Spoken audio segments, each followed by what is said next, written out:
High বন্ধুরা, good evening. আজ Sunday আর এখন বাজছে বিকেল 4টে মতন। আমাদের একটা প্রোগ্রাম আছে, ফ্রেন্ডসদের একজনের বার্থডে আছে, তো আমাকেই দায়িত্ব দিয়েছিল কেকটা কেনার, তাই আমি মিয়ামরের থেকে কেকটা নিয়ে নিলাম।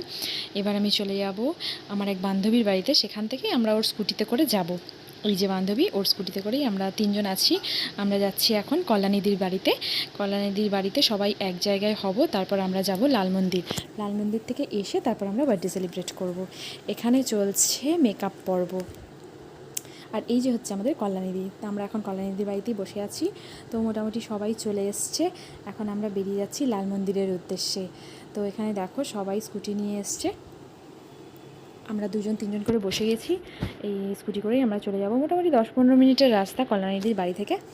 এই যে পেছনে সবাই, আমরা যখন একসঙ্গে সবাই হই ভীষণ আনন্দ করি, ভীষণ মজা করি।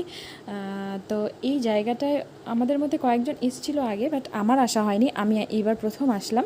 জায়গাটা ভীষণই সুন্দর, চারিদিকে চা বাগান, তার মাঝখানে একটা মন্দির, কালী মন্দির, যেটাকে লাল মন্দির বলে।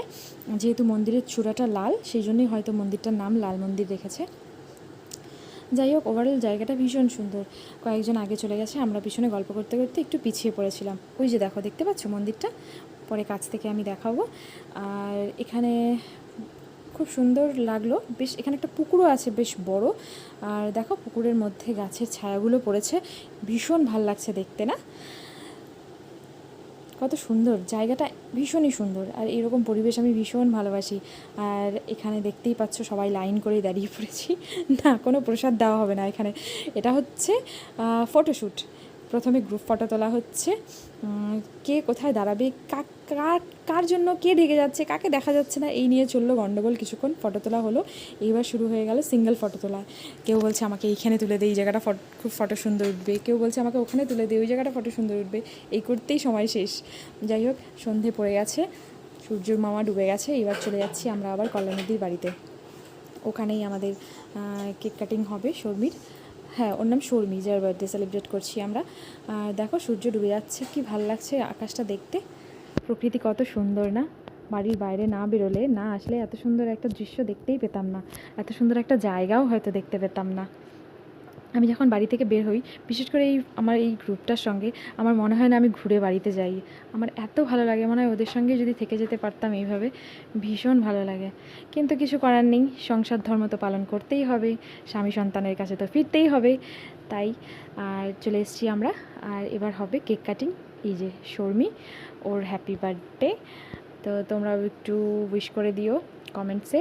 আর এই যে আমাদের মধ্যে ছিল একটা পুচকু, আমি ওর সঙ্গে একটু গল্প করে নিচ্ছিলাম, ভীষণ মিষ্টি ছিল। এবার হবে কেক কাটিং। আর আমাদের ফ্রেন্ডদের এই জন্মদিনে কেকগুলো আমি বানাই, অ্যাকচুয়ালি বানাতাম। তো কয়েক মাস থেকে আমি বানাচ্ছি না, মানে আমারই একটু সমস্যা, সেই জন্যই আমি কেকটা বানাচ্ছি না। সব মিয়ামরের কেক নিয়ে কাটা হচ্ছে। তারপর খাওয়া দাওয়ার পালা। এখানে ছিল দরবেশ, সিঙ্গারা, আর কল্যাণীদি বানিয়েছিল ঘুগনি আর পায়েস। এবার খাওয়া দাওয়ার টাইম। খাওয়া দাওয়া সেরে মোটামুটি অনেকটাই রাত হয়ে গেছিলো, 8টা বেজে গেছিলো। তাই আমরা চলে যাব এবার বাড়িতে। আর এই মিনি ব্লগটা ভালো লাগলে অবশ্যই লাইক, শেয়ার, কমেন্ট করো।